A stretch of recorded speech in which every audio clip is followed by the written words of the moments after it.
you. Welcome, everyone.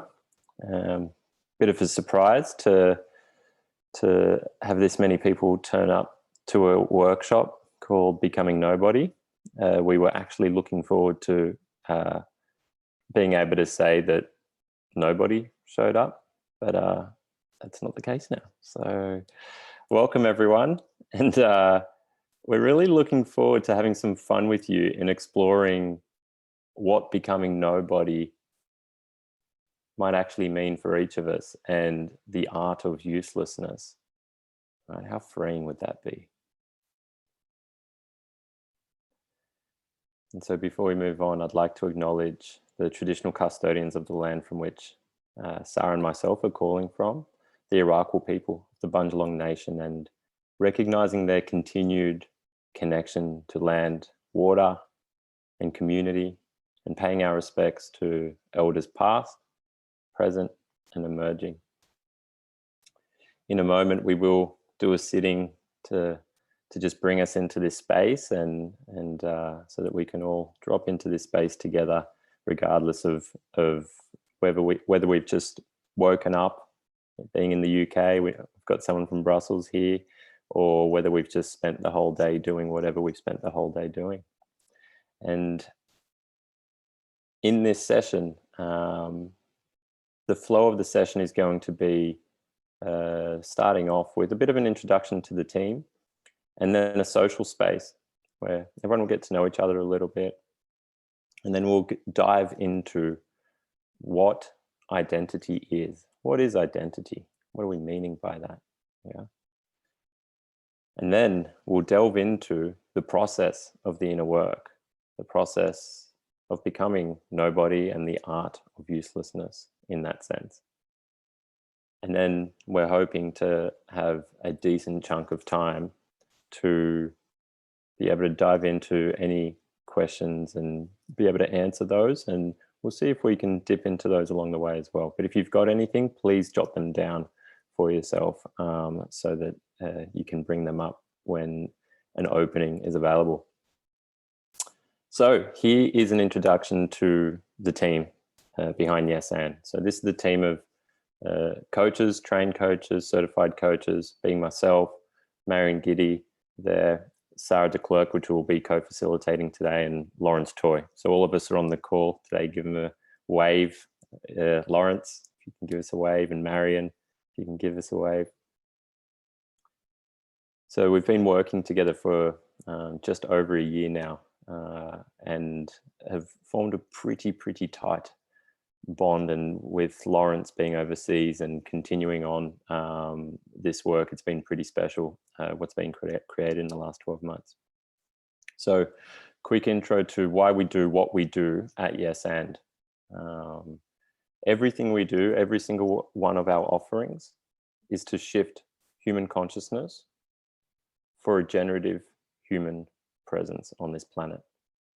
And that simply means a human presence on this planet where each human is filling their own cup, the cup from which service of the world, service for one another and showing up for one another in the work that they do is possible.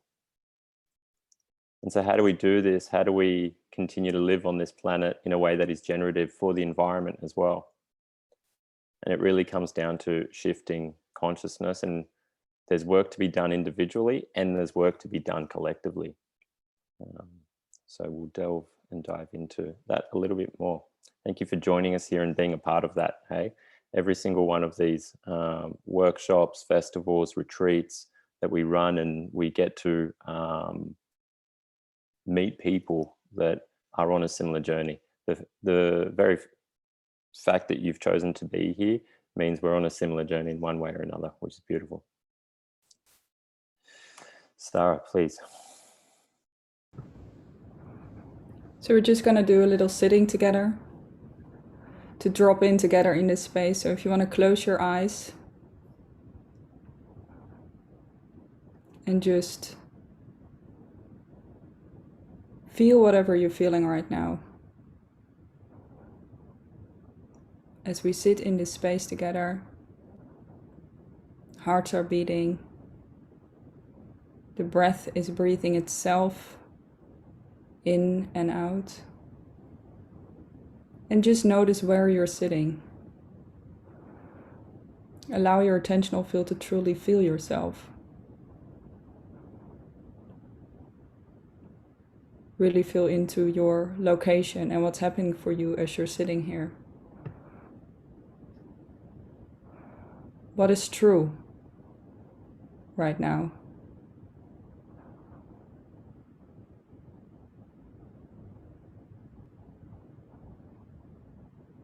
Maybe some thoughts in the mind come up. Some distractions of what is actually true. And as this happens, just allow that to happen. Allow it to be there.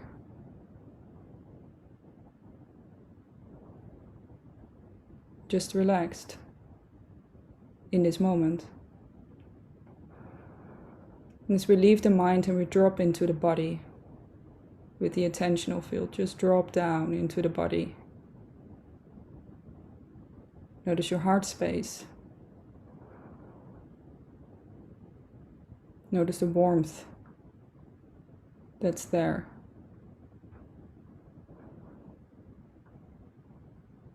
Maybe notice some surroundings, maybe some sounds around you, the air that you feel in your skin. Maybe you smell something. Notice this voice and notice how it's actually arising within you.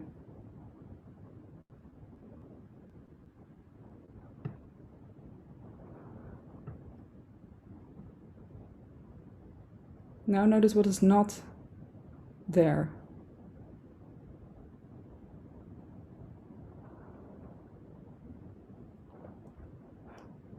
What is not there?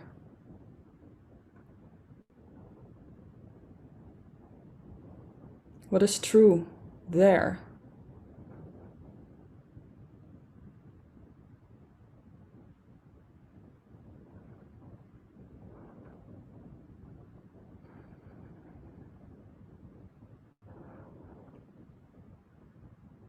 What is true for you in this moment? You may or may not notice it, but the mind is going either to future scenarios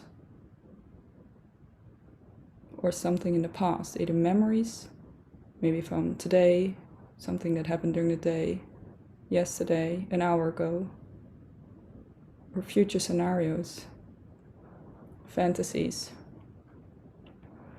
or what you're gonna do next. And just come back to this moment.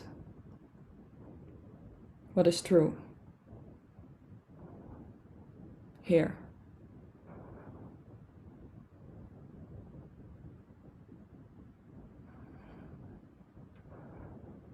The simplicity and the silence and the space. And as the mind sometimes go off, what you actually are never left. It's always here. It never left.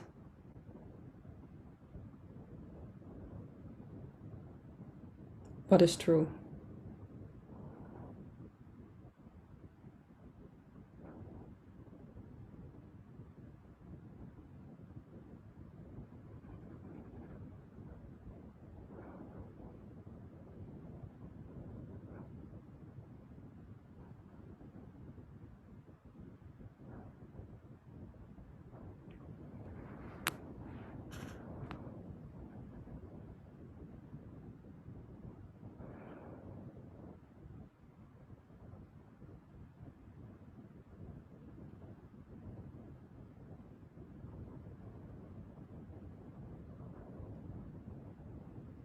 And coming back when you're ready and opening your eyes.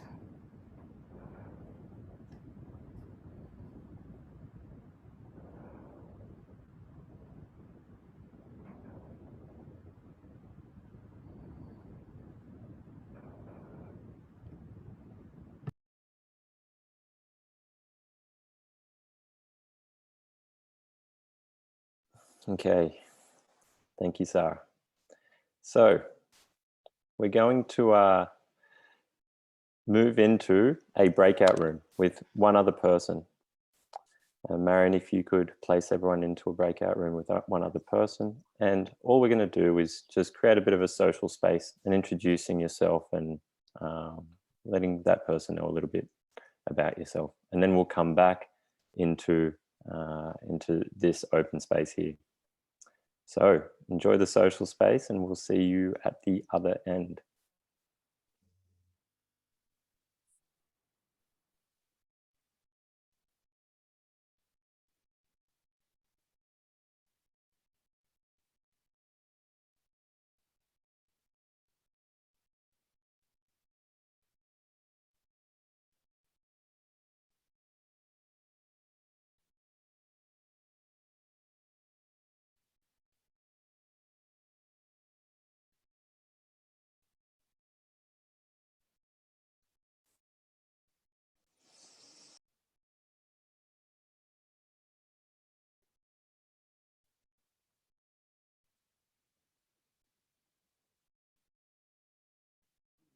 Do you have the links, Sarah?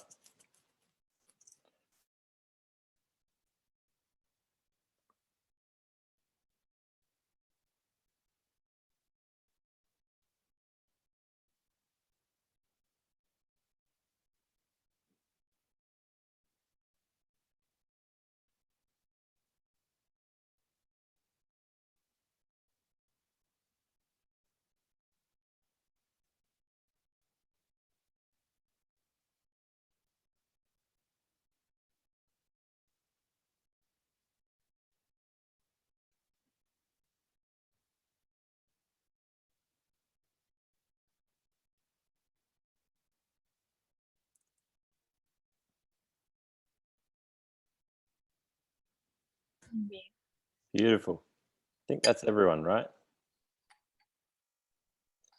So, what did we learn? I want to learn a little bit about everyone here. What was shared in those rooms? So, whoever you were with, what did you learn about the other person? One thing that you learned from the other person about the other person.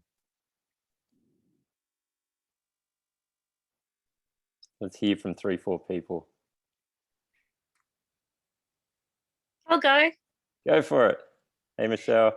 Hey, so I met Melissa in Sydney, Yep. and she is a mama, and her birthday is tomorrow.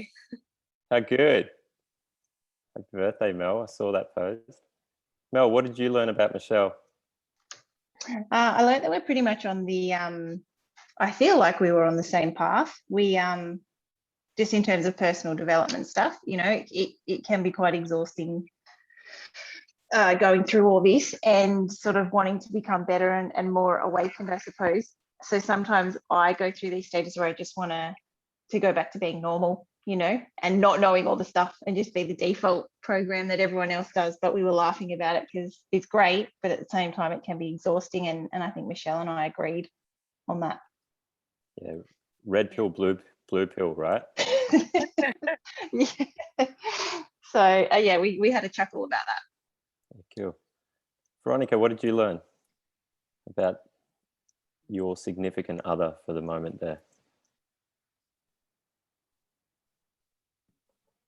So it's hard for me to summarize on the spot, but I had Lawrence to talk to Lawrence, and yeah, he's part of your team, so it was nice to get to know about your project. And yeah, we talked a bit about hybrid, or like being like the digital and the real world, and how this like helped him from bridging the distance from UK and then Australia, and then still having like being able to organize things in a distance, and now like so that's really interesting. Yeah, cool. Thank you. And Vanessa, I'm just picking people at random. What did you learn? Hi. Hey.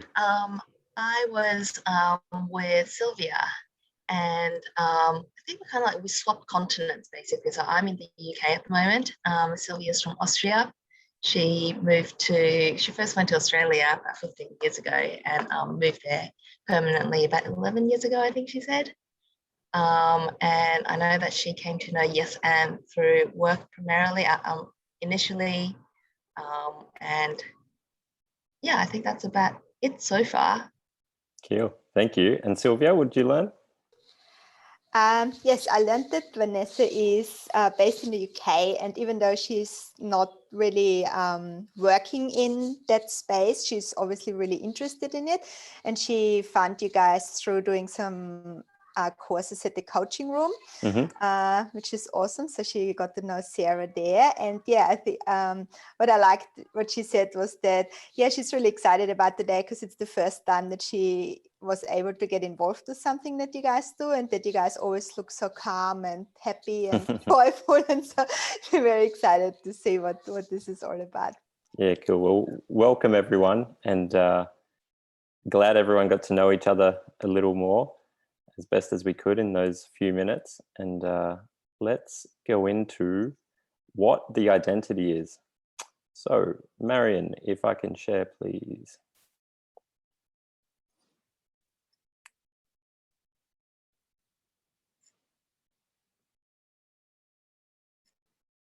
Okay. Cool. Sarah. So we don't see reality as it is, we see reality as we are.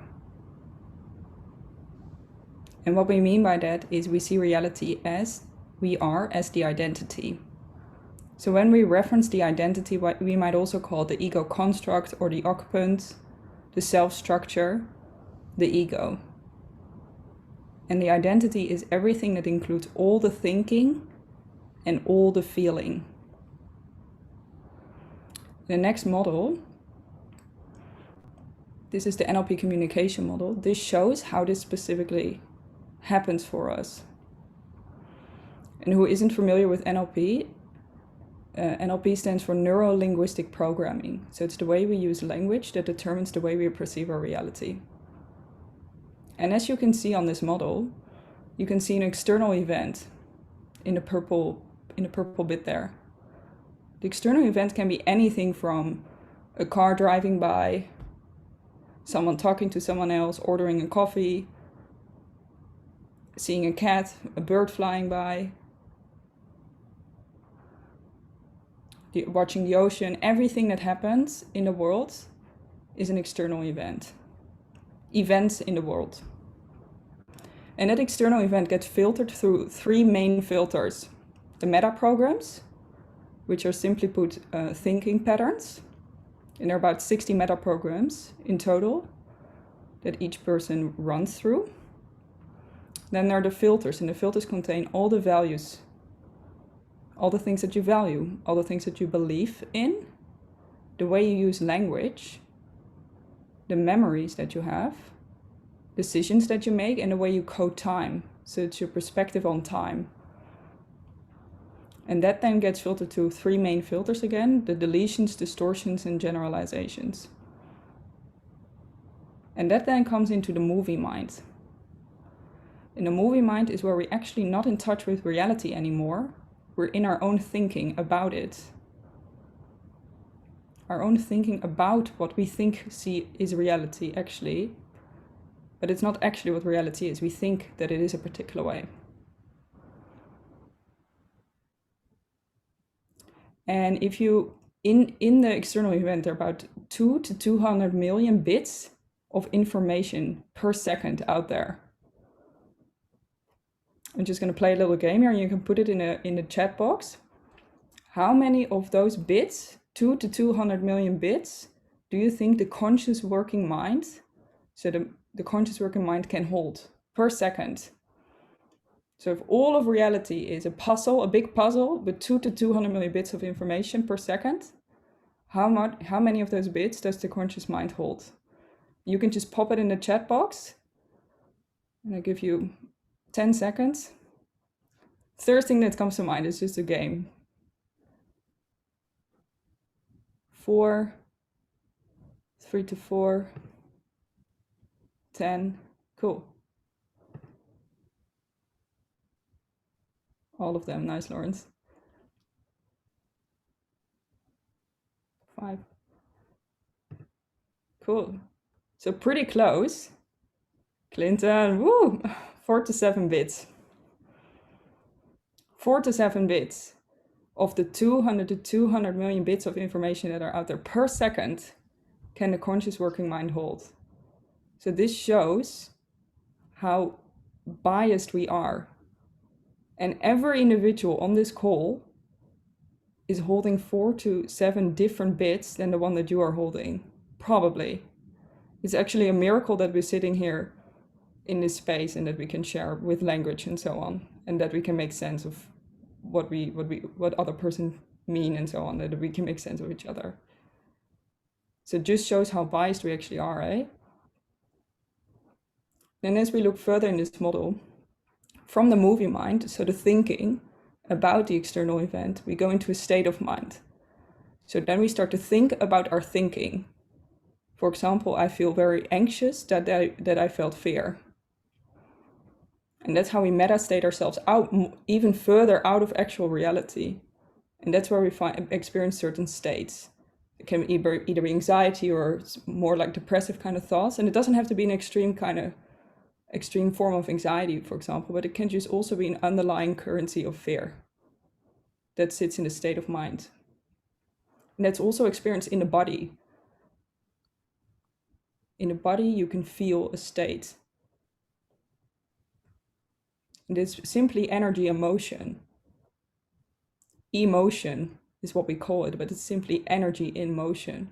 And then we label that with our mind. So this is how we bounce back and forward between thinking and feeling. And that is what we call the identity. The ego structure, the ego construct. And then we respond. We have a behavioral response into the world. So we either take an action or we don't take an action based on what we think about the situation. And what we do in coaching and where we start is creating more space between the physiological happenings, so whatever is experienced in the body, and the response. So that we don't react based on the past,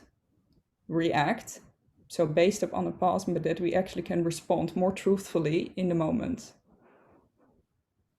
And from that, we can start to even create more space between the feeling and also the thinking. And that will come a little bit later in the coaching. Next slide. And just the one thing to really grok here for yourself, to really have it land for yourself. This here is all based on the past. These filters here. This here is where your identity lives. What you take yourself to be. What you feel others take you to be. Your identity, the things you use the word I for in your language, are all stemming from here. A concept and an idea.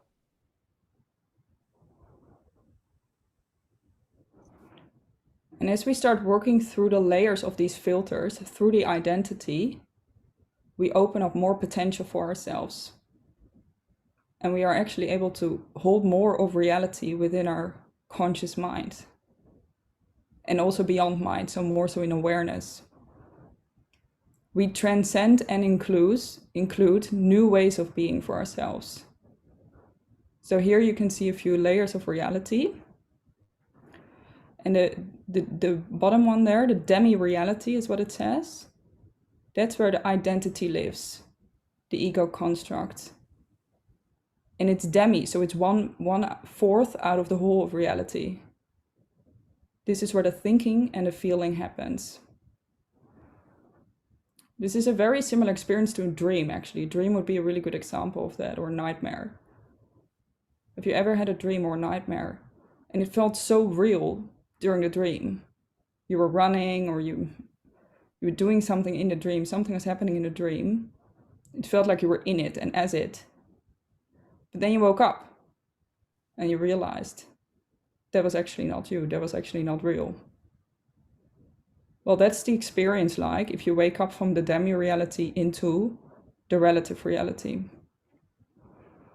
And the relative reality has a more clear response with how reality out there, so what we first saw in the external event, what that actually is. So it almost bypasses the thinking and the feeling, and it responds clearly to reality rather than reflecting upon itself. So in relative reality, no anxiety lives, no depression lives, no worries, no suffering, nothing. Being me is what we call it. It's a more true way of being. It's a more authentic way of being in the world. It's a free expression of what you actually are instead of who you actually are.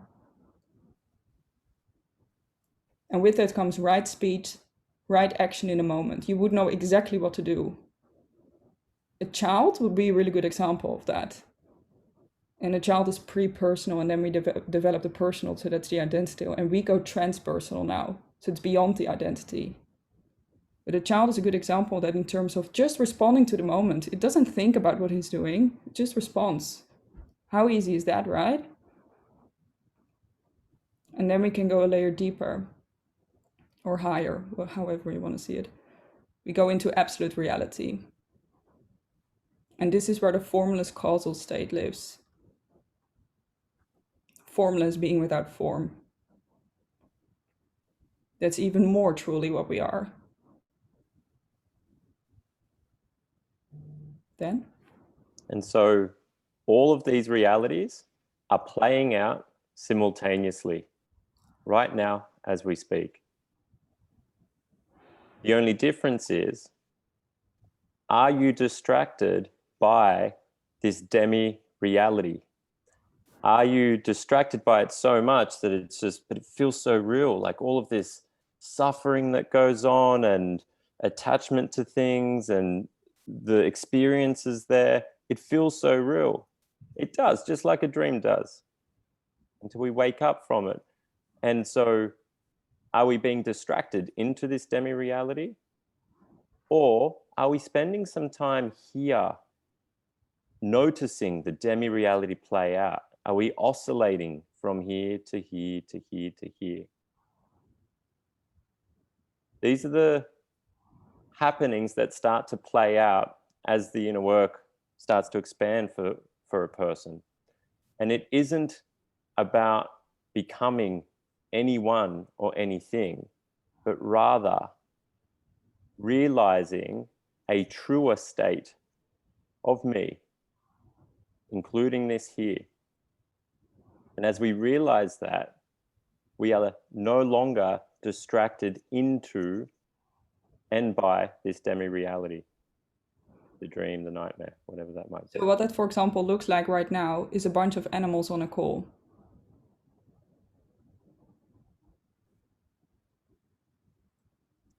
Say more?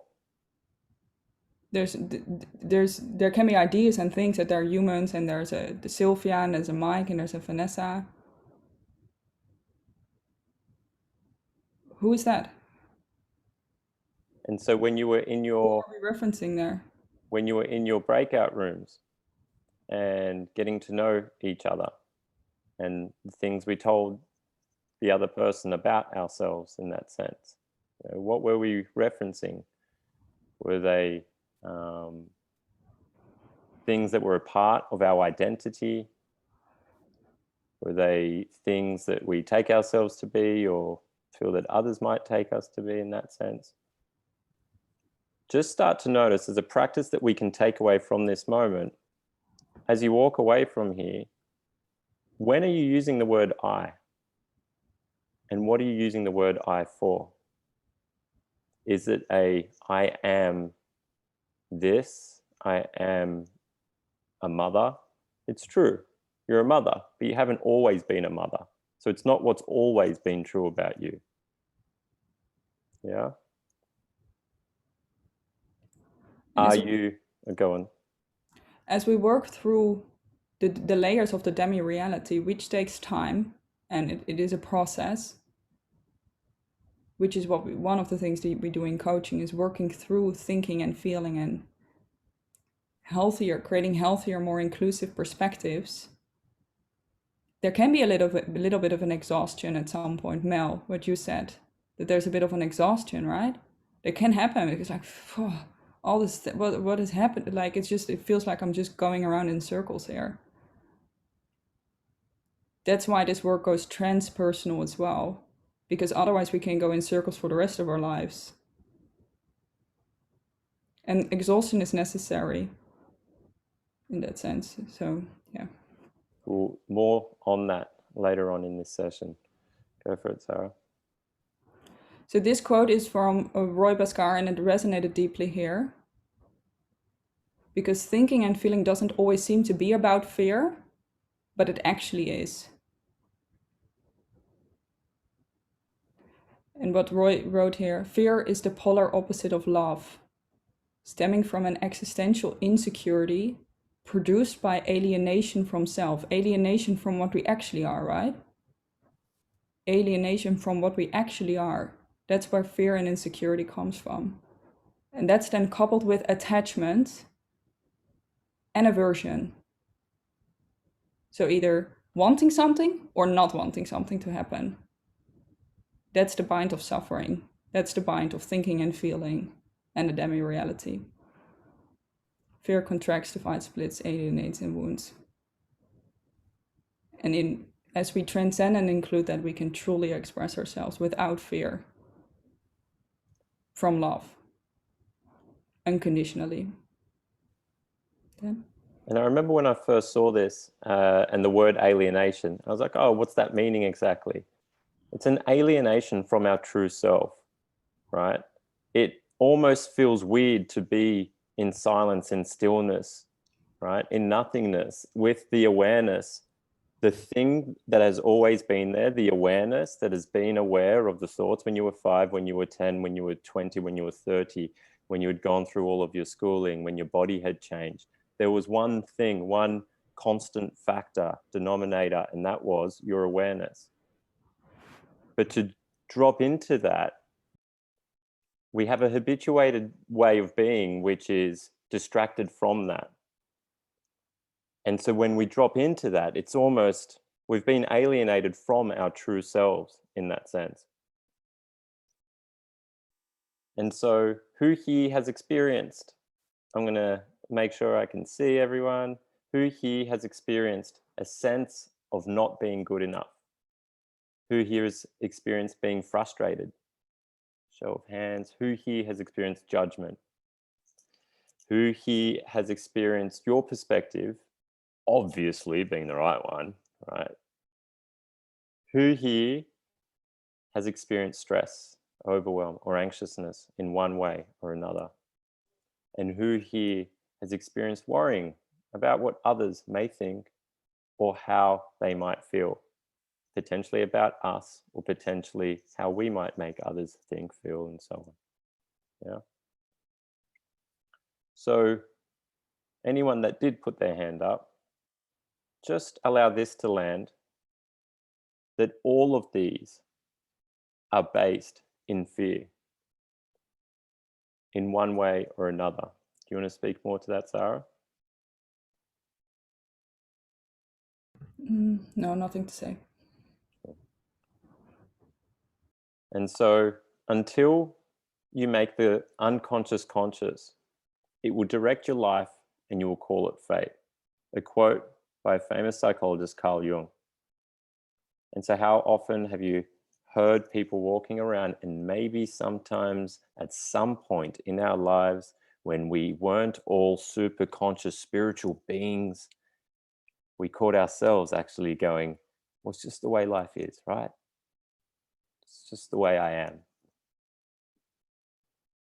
Until we bring the unconscious, which is where that identity lives, our habituated patterns, into the conscious, it will continue to direct our lives, and we will simply call it fate. And so now we get to the business end of this, the art of uselessness and the process of clearing. Who here is excited to learn about uselessness and how to facilitate the art of uselessness? I'm hearing Clinton here. his heartbeat has increased. He's a little worried. Mel works with Clinton. He's like, if she becomes useless, how am I going to run my business? How will I, you know, even put my clothes on if I become useless? How will I raise my kids if I'm useless? How is this even possible? What are you lot talking about? And so there's a few angles that we can take with this word uselessness. This first one here, if we consider uselessness to mean no longer useful, then all of a sudden we can start to notice what are the patterns that are no longer serving us. What are the thinking and behavioral patterns in our lives that are no longer serving us? From procrastination to not doing that very thing that we've been saying we've been wanting to do for so long, and we still haven't done it. That course, going for that job, starting a business, whatever it might be. Having that conversation with that certain someone about something.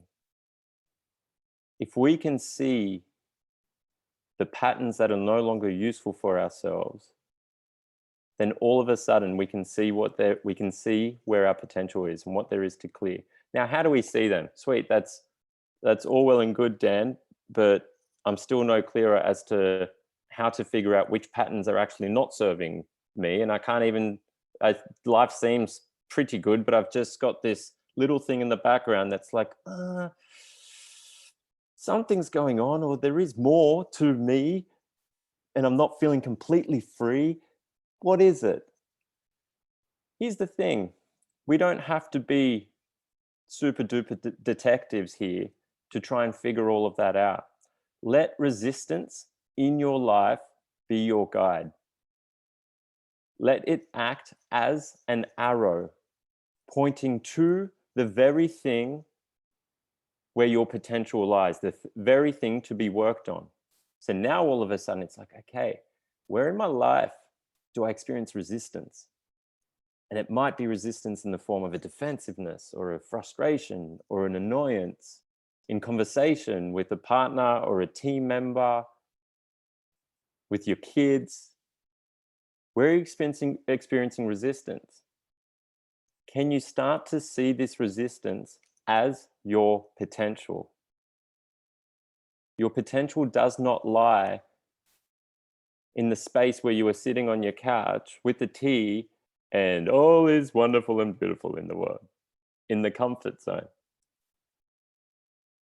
We don't need to do extra work around this to try and find it. The present moment will fish out the pattern that is not serving us. And if resistance is coming up, who here feels that resistance is useful to having a conversation with their partner, having a conversation with their team member? Is resistance useful in being completely free and facilitating, in going for that job interview, whatever it might be? It is useful as a pointer to guide us to exactly where our potential lies. And that there is part A of the art of uselessness.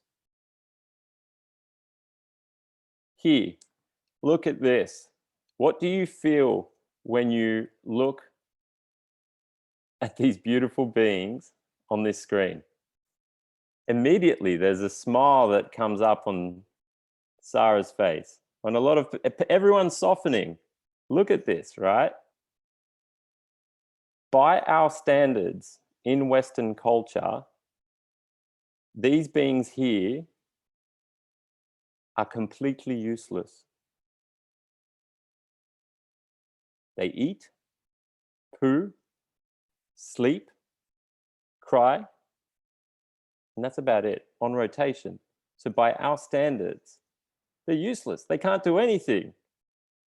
But do you look at these beings with any judgment? Any judgment?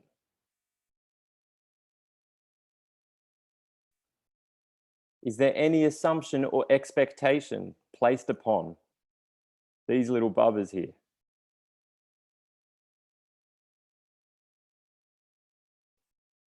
We have simply forgotten that we are the purity of being that these bubbas are here. That is still alive within us. That is what we are. And sure, we have matured from sleeping all day, sucking on our thumbs, maybe crying a fair bit, or just gazing and really just being in complete awe. But how great would that be? Sure, we've matured from that. However, we're now carrying a construct that we mistaken ourselves to be and forget the purity of being that each and every one of us are on this call. And if you look at that word construct, notice the first 3 letters in that word. Yeah. Construct. The identity that we've mistaken ourselves to be, that we think others take us to be. Yeah. And yet there's where this starts is with unconditional love for oneself, in the same way that you would have unconditional love for each and every one of these bubbas. The funny thing is, as we look to become, we grow up and look to become adults in the world and show up as useful humans in the world in that sense, and we need to be adults and be doing stuff and so on and so on. Let's just say you go to work and you're caught doing this. What are they going to say to you? Stop being useless, Mel. Bloody hell, book some people in. What if you're sitting there doing this every hour? What if you're sitting there doing this every hour? And what if you're just sitting there doing this? Funny, right? When we look at these bubbas, zero judgment whatsoever. Now, sure, we can't go about our jobs doing that all day long, yeah? But let's just remember, unconditional love for in here first will emanate out there completely. The only reason there might be any judgment, expectation, assumption being made, placed upon out there is because it's living in here. And so the clearing process that we're speaking to, it's interesting, you know, there's the coaching that we're doing at Yes And, it's kind of twofold. So you'll have developmental coaching, and then it kind of moves into inquiry process. And so what's the difference between the two? So developmental coaching, why would we be developing anything if we're talking about clearing and not becoming anything, but rather we don't need to become, we can just clear the construct, right? Well, here's the thing. It's really, really, really important to develop a healthy construct so that there is a healthy sense of the ego, and for whatever reason that didn't happen throughout our upbringing or whatever mental patterns that held us back, for us to develop a sense of, I can do this and I can achieve in this world. And that will be something different for every person's construct. It might be becoming a mother. It might be starting a business, finishing that degree, becoming some, you know, a famous sports person, whatever it is. And for some people's constructs, they just need more and more and more and more and more, right? So it's important to be able to get to that point, but it is the reason why you notice so many people out there, successful people out there, successful by the Western definition of it, that they then ask, and what now? They've developed a healthy enough patterns that have served them well within the construct, and then they ask, what now? And that process there is about the deconstructing. So this one's about developing a healthy construct and then deconstructing there. And so how does all of this apply to, you know, the things that we've spoken to in the lead up to this? Creating healthy relationships. Healthy relationships are ones where we're not projecting our own stuff on others. So if we can start to notice where our attachments lie, how that is something that is a part of our identity, and that's why we're being thrown left, right, and center, then we're going to have healthier relationships because we can stop, notice that we are trying to impose something on someone, and there's an attachment to a certain way of being. It will, a lot of it, all of it is based in attachment to some part of our identity. Connecting to the other without getting hurt or hurting the other. Same as the top one there. Then using your gifts in the world and in a truly constructive way. If you can start to deconstruct your identity, you will spend more of your time accessing something that has always been there, but a dense construct has been built over the top of it. And as we clear and we clear and we clear, the access to what you truly are and the things you do in a free-flowing way, because the patterns are no longer in the way, will mean that the world will receive more of your true expression in the form of your work, whatever that might be. Until then, do what you feel moved to do, even if it makes no sense. What seems true? Is there an art class you've been wanting to take for some time? Is there a singing class you've been wanting to take? Is there a course to work in this profession that you've been wanting to do? Do, and you're going to learn something one way or the other. And then facing challenges in your professional field, if you are not attached to the identity, then you cannot be thrown when the identity is challenged by others. You can see the identity, you might feel the identity come up in that physiological response that we showed in the model earlier when someone says something, and so your identity is being challenged.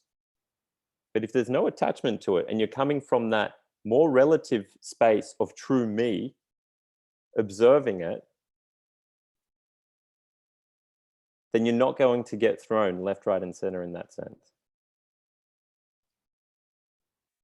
And then transforming resistance and challenges into nectar. Like we mentioned, every bit of resistance that you feel is the most beautiful gift pointing towards your potential as a human being. So juice that and turn it into nectar for yourself. Does anyone have any questions? What thoughts came up for you during that?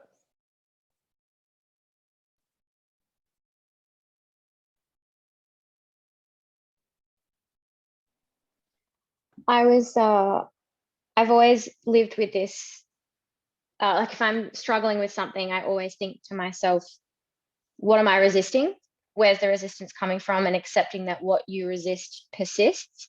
So being able to extend that further by considering that there's nectar in there too, and you have growth from that place.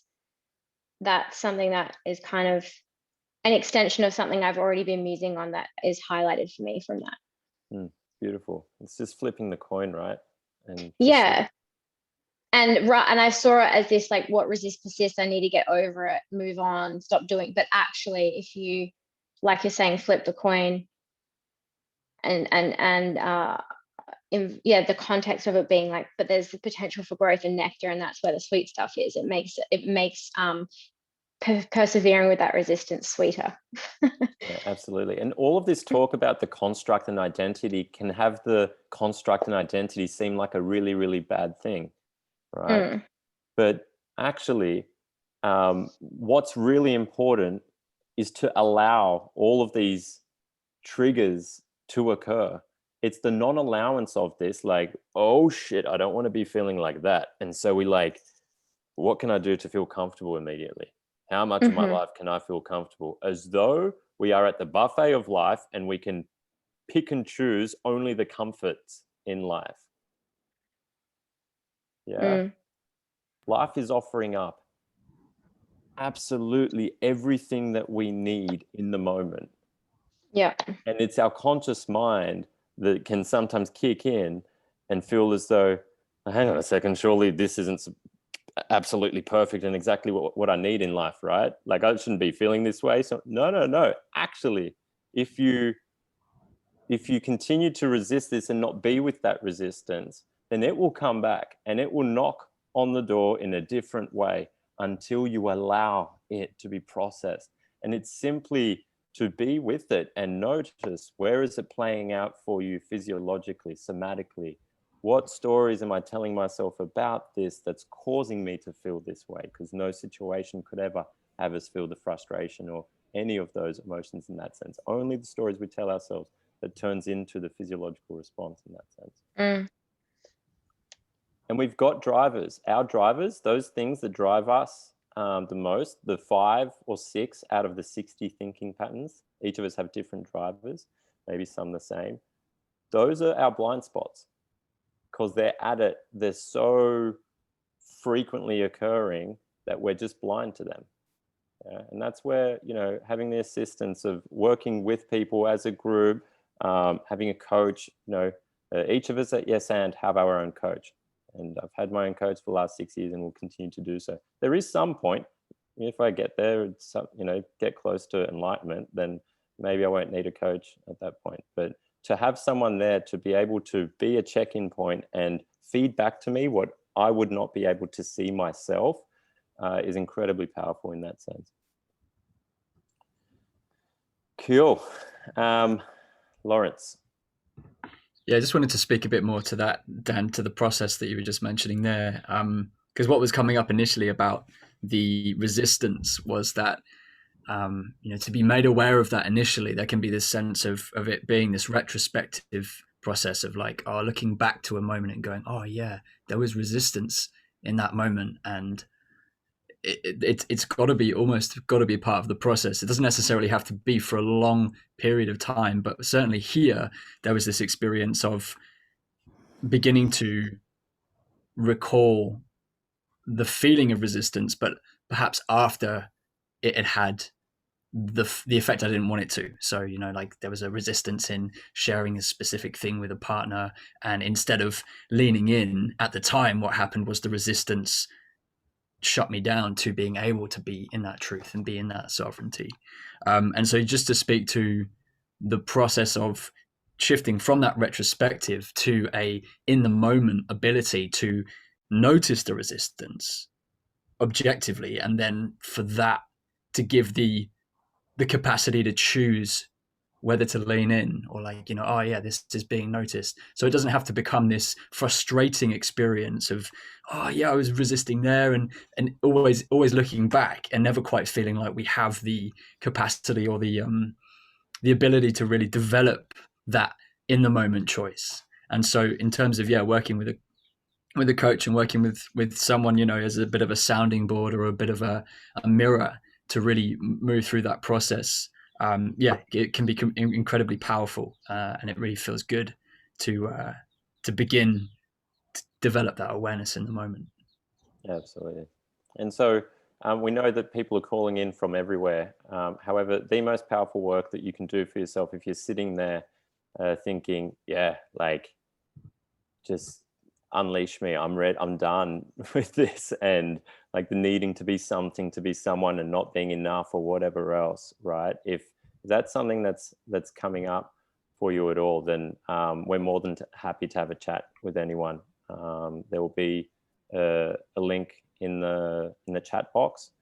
So yeah, we have clients from all around the world in that sense. So please reach out. More than happy to just have a chat to see what that might look like for you. And anyone that is in Australia, we've got a retreat coming up end of June where we are going to be really getting the ball rolling on dropping into the body in that sense, for the reasons that you've just heard in this workshop. So the core theme for this retreat is to start using the language of the body to release the mind in that sense. You know, there's a lot of stuff out there around mindset and so on and so on. It is a part of the puzzle. Yeah.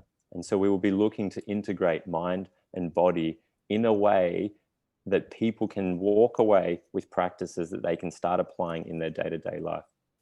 So yeah, and if anyone might not feel comfortable to, but if anyone wants to speak, we've got a few people that we're working with here in a one-on-one capacity.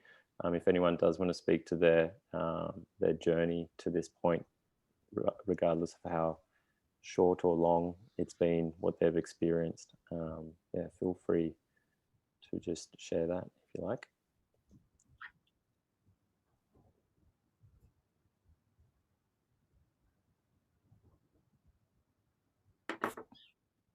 They've all become nobody already. Got nothing to share. Beautiful. So let whatever did land just land for you. And you know, there'll be stuff that was not, you may not have understood, and there'll be stuff that, you know, did really land for you. And that'll be exactly what you needed from this session here. You didn't need to catch all of it in that sense.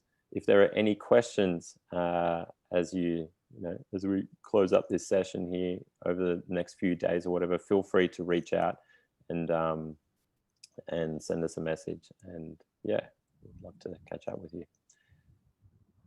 Thank you for joining, everyone. And all right, just want to very quickly say, really want to thank Sarah and Dan, you guys, because I've just been giving myself a massively difficult time for my sort of trying to develop as a coach. The last 24 hours was like judgment upon judgment. Why am I resisting? Why I'm not working through my shit? But that sort of comes across, that resistance. I'm just sort of like through just like the reminder, going back to basics. It's like, it's okay. Yeah, and that the resistance should maybe embrace it rather than just like butt my head against it, getting frustrated with myself. So I just really want to thank you guys for that that reminder. It just happened like on the call. So yeah, thanks guys. Thank you, Vanessa. Thanks for sharing that. Enjoy being nobodies, and just notice these things for you. And please remember to laugh and a softness around all of this. It's super, super important. We'll be doing plenty of that at this retreat. Enjoy.